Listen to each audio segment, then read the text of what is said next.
বাংলাদেশে গণতন্ত্রকে আবারও ধ্বংসের ষড়যন্ত্র চলছে, তেমনই উদ্বেগ প্রকাশ করেছেন বিএনপির মহাসচিব মির্জা ফখরুল ইসলাম আলমগীর।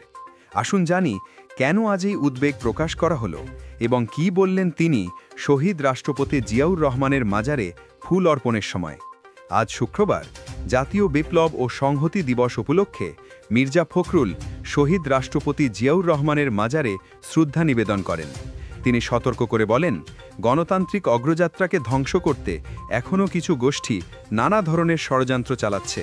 মির্জা ফখরুল বলেন, ৭ নভেম্বর ছিল গণতন্ত্রে ফেরার ঐতিহাসিক দিন।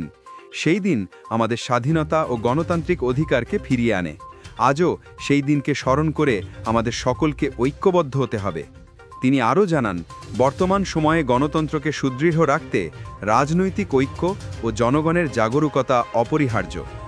যে কোনো ষড়যন্ত্র যাতে সফল না হয়, এজন্য সবার দায়িত্ব এখন আরও বড়। শ্রদ্ধা নিবেদনের সময় উপস্থিত ছিলেন বিএনপির স্থায়ী কমিটির সদস্যরা, দলের অঙ্গ ও সহযোগী সংগঠনের নেতাকর্মী এবং বিভিন্ন স্তরের কর্মী সমর্থকরা। সবাই মিলে তারা ঐক্যবদ্ধ হয়ে দেশের গণতান্ত্রিক অগ্রযাত্রাকে রক্ষা করার সংকল্প ব্যক্ত করেন। মির্জা ফখরুলের এই মন্তব্য দেশের রাজনৈতিক অঙ্গনকে আবারও সতর্ক করেছে।